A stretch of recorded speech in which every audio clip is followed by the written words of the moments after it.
voy a contar un par de particularidades de la canción que después vamos a cantar. Eso voy a hacer. Un par de curiosidades que tiene esta canción. Y esta canción es de Bhaktivinoda Thakur.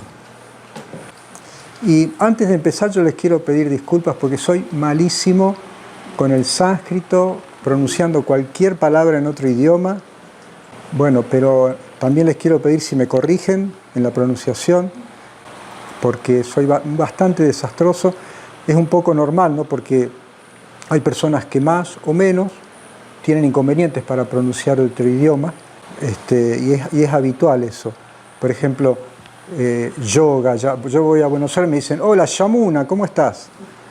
¿No? Entonces, claro, es Yamuna. Pero esto ha pasado siempre en la historia. De hecho, los idiomas que nosotros hablamos, el castellano, por ejemplo, el Maha Mantra Hare Krishna no está pronunciado igual acá por un argentino que por un brasilero. El Maha Mantra son distintos pronunciados que por una persona de Estados Unidos. Son distintos los Maha Mantras que se cantan. Hare Krishna. Ahí está, y los portugueses también, o sea, los brasileros también. Y esto es histórico. Pasó también con el latín, ¿no? El latín era un idioma clásico y después se volvió en latín vulgar, y en cada zona cada uno lo pronunciaba de una manera distinta, ¿no? Y al principio era un idioma que se había vulgarizado. Hoy en día son los idiomas oficiales de un montón de países de Europa: italiano, portugués, francés, rumano, español. O sea, los errores se oficializaron. Se terminan haciendo un idioma. Entonces, pero bueno, yo apelo a lo que Srila Prabhupada dice en el primer canto, cuando empieza a hablar del Srimad Bhagavatam, y dice que las palabras que hablan acerca de, y glorifican o hablan acerca de la persona suprema, aunque a veces estén compuestas, ¿no?, de manera incorrecta, o él mismo reconoce que está hablando un inglés que ni siquiera era el inglés que él había aprendido, que era el inglés de Inglaterra, sino estaba hablando un inglés de Estados Unidos, había muchas cosas distintas, ¿no? Entonces, bueno, y él dice que las personas de corazón puro, honestas, van a apreciar igual, aunque haya errores, pero también es necesario que honestamente también lo presentemos de la mejor manera. Pero bueno, va a haber algunos errores que tengamos, y me acuerdo, por ejemplo, nosotros decimos Maharaj Parikshit, pero bueno, podés decir Maharaj Parikshit en Estados Unidos. Entonces, Maharaj Pariksit. Bueno, entonces, ya saben, ¿no? O Parikit también, es cierto, tenés razón. Para que no haya ninguna duda de que es un insulto, de que no es un insulto, perdón. Entonces, bueno, Bhaktivinoda Thakur nace en 1838, y él muere en 1914, con la Primera Guerra. Y en India, en ese periodo, no sé si les gusta la historia, a mí me gusta mucho la historia, es un poco aburrida, así que voy a tratar de ser cortito, a mí me entusiasma un poco la historia, pero hay cosas interesantes, divertidas a veces y anecdóticas, y que tienen que ver con nuestra tradición Vaishnava, ¿no?, que hacen a las bases de nuestra tradición Vaishnava. En India, en esa época, se empezó a gestar un movimiento que terminó después con la independencia de India. En 1850 y pico, no sé, más o menos, hubo una insurrección muy importante en India que tuvo que hacer que Inglaterra cambie el sistema de gobierno. De la Compañía de las Indias Orientales terminó con el Raj británico, ¿no? Hizo un cambio en el nombre, pero también tuvieron que modificar muchas cosas, porque no estaba funcionando el sistema de gobierno. Y en India, así también, pasó algo interesante con las personas más educadas de India. Se habían dado cuenta que eso que se estaba practicando en India como una religión y todo, ya no tenía sentido, que se había llenado de supersticiones, de culturas, de otras culturas, y era una ensalada que más que una tradición parecía como una especie de mitos, ritos, sin base, sin fundamento. Entonces surge por un lado surge este movimiento de buscar la independencia, ¿no? Que es la pregunta que le hace Srila Prabhupada cuando se encuentra con su maestro espiritual. Le dice, nosotros no podemos presentar el mensaje del Señor Chaitanya si todavía estamos dominados por un imperio. ¿Y qué le contestó Bhaktisiddhanta Sarasvati?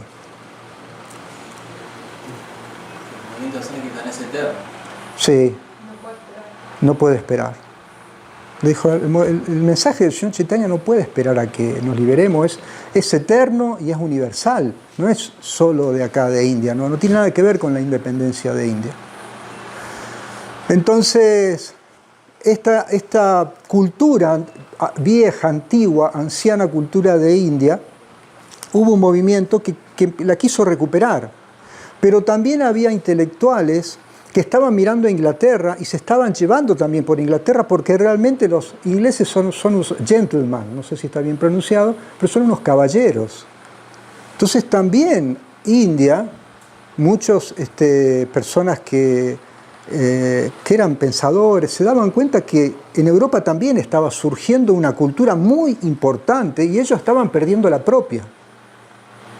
El epicentro de este movimiento, que fue un movimiento cultural, periodístico, artístico, musical, poético, científico. De hecho, algunos científicos llegaron en India en esa época, no me acuerdo qué fecha fue, creo en 1900 y algo, estaban hablando ya de la física cuántica y de hecho algunos se escribieron con Albert Einstein. Y hay todavía uno de esos principios en la ciencia que se llama, no sé cómo, el principio o algo así, de Einstein-Bose, todavía hoy, de un hindú. Y bueno, a lo que quería llegar, que el epicentro de este movimiento cultural tan amplio, ¿no?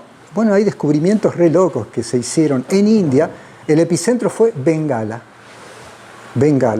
¿no? Y también ahí comenzó a conocerse uno de los títulos que significa señor, que es Thakur. Comenzó a popularizarse Thakur o Tagore. Una de estas familias Tagores también hubo un poeta, Rabindranath Tagore, que se hizo muy conocido en Occidente, y el propósito de este movimiento justamente era ese. Querían mostrarle al mundo la importancia de su cultura. O sea, estaban mirando, vieron Europa y dijeron, nosotros también tenemos una cultura muy importante. Y la querían dar a conocer, y querían dar a conocer también las ciencias, porque venían de o sea, acá hay toda una cuestión de historia, podemos irnos al darwinismo social y un montón de cosas. O sea, India estaba menospreciada, ¿no? O sea, todos sabemos lo que es darwinismo social, o lo entendemos más o menos, que es una especie de ese complejito que anda dando vuelta de superioridad, de que una nación, una raza o algo tiene poder sobre otras. Y por lo tanto hay que limpiar, bueno, está pasando hoy también, hay que limpiar el mundo de esas razas inferiores. Entonces, India quería mostrar realmente que ellos tenían una cultura. Ese era el propósito. Entonces, en medio de todo este movimiento estaba Bhaktivinoda Thakur. Y Bhaktivinoda Thakur también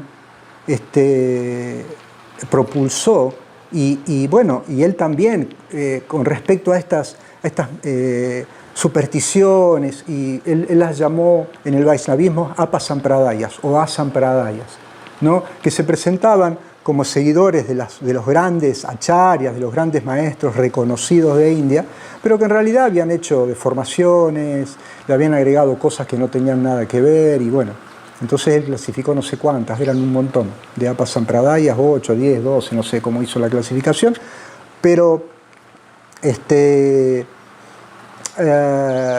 bueno, esa era la intención. Hay una anécdota bastante conocida.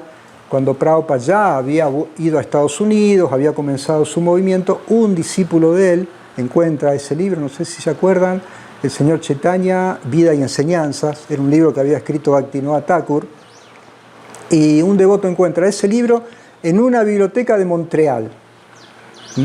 Lo consigue en una universidad, creo que era o algo así, y se lo muestra a Prabhupada, y Prabhupada quedó impresionado, o sea, se dio cuenta que la misión de su gurú era esa, llegar a todo el mundo.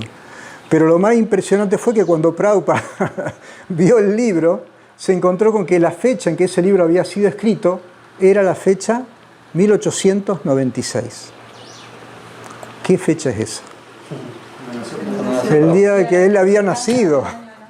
El día que él había nacido, el mismo día que él había nacido, su maestro, Bhaktivinoda Thakur, ¿no? Ya había comenzado esta sociedad internacional de devotos, que en el transcurso de la historia tiene muchos nombres, pero en fin de cuentas es una sociedad internacional de Vaishnavas.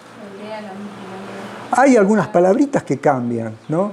En inglés es ISKCON, pero Prabhupada también formó la Liga de Devotos, ¿no? En Yansi. O sea que este movimiento que nosotros estamos viendo ya fue fundado y se le fue cambiando el nombre.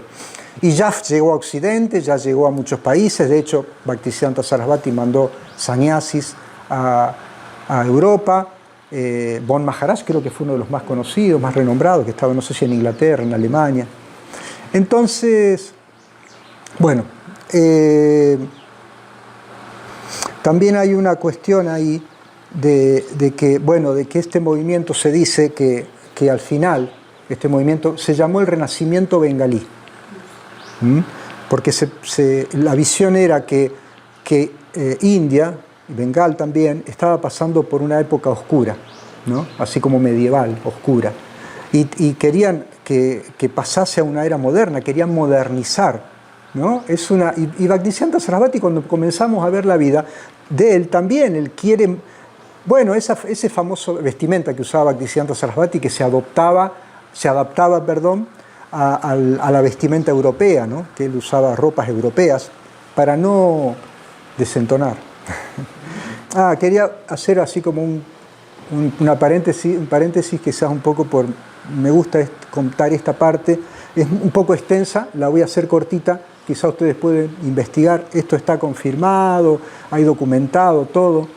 Cuando India ocurrió algún hecho muy importante, en el año 1893 creo, que fue en Chicago, en Estados Unidos, se realizaba una especie de cumbre mundial de las religiones. ¿En qué año? 1893 creo que fue, la cumbre mundial de las religiones, que se realizó en Chicago. En esa cumbre, por primera vez, iba a ser presentada la antigua cultura de la India. Por primera vez. 1893, sí, después lo podemos confirmar, pero estoy casi seguro que esa es la fecha. Se puede confirmar porque fue una cumbre, una reunión, se presentaban todas las religiones del mundo, pero India nunca había participado. Y ya había una tendencia en los países occidentales, América y Europa, en investigar acerca de lo que estaba pasando en India, porque ya había personas que habían estado en India y estaban asombradas por esa riqueza cultural oculta. Había uno antes, en el año 1700, Sir William Jones, que se estudia en filología, cuando se estudian las lenguas. Él dijo algo muy interesante y a partir de ahí se empezó a estudiar el sánscrito. A partir de ahí fue cuando hubo el gran interés del sánscrito. Él llevó el interés del sánscrito a Europa. Un amigo de él, porque él falleció, ¿no? Él casi fue un vedantista. Había sido enviado por el gobierno inglés, pero quedó admirado por la cultura. De hecho, murió en India. Y así pasó con muchos ingleses. Muchos ingleses, incluso de este movimiento del Renacimiento bengalí, formaron parte hasta ingleses. Formó parte un general inglés, que después vino a pelear acá en las invasiones inglesas en Buenos Aires. Y entonces, en esa cumbre mundial de las religiones, por primera... le iba a contar de Sir William Jones, perdón. Sir William Jones, cuando descubre el sánscrito, y lo cierro ahí para no extenderme, escribió una frase que el sánscrito va a Europa, los alemanes, cuando ven eso, sale una comitiva de intelectuales alemanes a Francia a encontrarse con uno de los compañeros de Sir William Jones para analizar el sánscrito. Tal era el interés. Cuando el sánscrito entra a Alemania, ahí explotó en todo el mundo. De hecho, cuando se descubre el sánscrito y se descubre que el sánscrito tenía similitudes idiomáticas con todos los idiomas, eslavos, como el polaco, el ruso, con los idiomas latinos, con el griego, bueno, con un montón de idiomas, como volvemos a este complejito, ¿no? de que siempre queremos, todos lo tenemos, queremos ser mejores que otros, superiores a otros. Entonces, ellos denominaron, ¿no? Porque en esa época estaba la investigación de dónde se había originado, dónde se encontraba en la antigüedad la cultura más avanzada, la cultura aria, cuál era su origen, ¿no? Entonces denominó al germano y al sánscrito, ¿no? Como idiomas, como es, indo-germanos. Y esos se consideran los idiomas más desarrollados que habían existido. Y Sri William Jones dijo que después de estudiar el sánscrito, se encontró con que el sánscrito era más profuso, tenía más colores, más sutilezas que el latín, era más refinado que el griego, que en esa época eran los idiomas cultos, el griego y el latín. Y era mucho más, ¿cómo es que decía? Como más rico, más... sí, algo más, incluso más refinado que estos dos idiomas juntos, ¿no? Las apreciaciones que se hicieron del sánscrito hicieron que esto se comenzase a investigar, ¿no? Bueno, entonces les termino de contar algo muy interesante, que a mí por lo menos me parece interesante de lo que pasó en esta cumbre. Por fin, ¿no? Todo ese conocimiento de India iba a entrar de manera reconocida, ¿no? A los países occidentales. Llegó el día, llegó el momento. ¿Sí? ¿Y qué pasó? ¿No? Nosotros podemos imaginar los Vedas, toda la riqueza, ¿no? Del sánscrito, toda la riqueza de la conclusión de los Vedas, que hoy tenemos el Srimad Bhagavatam, ¿no? el Chaitanya Charitamrita ya estaba. Toda esa riqueza, ¿no? Era la expectativa quizá de alguien, pero no fue así. La persona que fue a representar a India fue un Swami muy famoso, y ese fue prácticamente la puerta de entrada de lo que hoy encontramos en todas las filosofías del yoga, las filosofías de India. Esa fue la puerta de entrada, y es lo que hoy tenemos en la mayoría de los casos. Ese yogi llegó ahí y dijo, en conclusión, 3 cosas dijo. Yo vengo a presentar el hinduismo. La conclusión del hinduismo es el conocimiento de Buda. Y vengo a pedir ayuda para mi pueblo que se encuentra empobrecido. Se derrochó la gran oportunidad. Se derrochó ese hinduismo que estaba haciendo, el renacimiento bengalí estaba diciendo, no, paren con esto, él lo fue a presentar.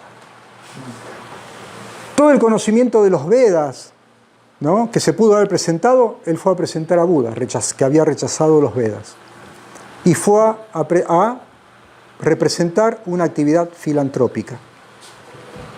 Así que como estamos entre amigos, les puedo decir los nombres de quién era esta persona. Fue Vivekananda, que fue a representar la misión Ramakrishna. Famosísimo en el ambiente de yoga. Famosísimo. Y de ahí vinieron... Las escuelas de yoga. Y de ahí vinieron otros swamis, otros gurus, en la misma línea. O sea, esa oportunidad, por lo menos para presentar la parte más rica de los Vedas y de la cultura védica, se perdió. Bueno, entonces paso al Gaura Arti, que solamente quiero decir un par de cositas, curiosidades del Gaura Arti. El Gaura Arti fue escrito por Bhaktivinoda Thakur, en el libro que, no sé, aparentemente desconozco toda la cantidad de libros que escribió Bhaktivinoda Thakur. Aparentemente es muy profusa, no conozco muchos títulos, sinceramente. Esta canción es del Gita Bali, conocemos, él escribió generalmente canciones, oraciones para el prasadam, ¿no? Para tomar prasadam, y algunas artis y ese tipo de cosas. Y esta es una de esas canciones. ¿Llegamos al punto? Bueno, entonces me voy a ir guiando por las... esto está escrito en bengalí. El bengalí también tiene variaciones. El bengalí es un idioma que deriva del sánscrito. Así que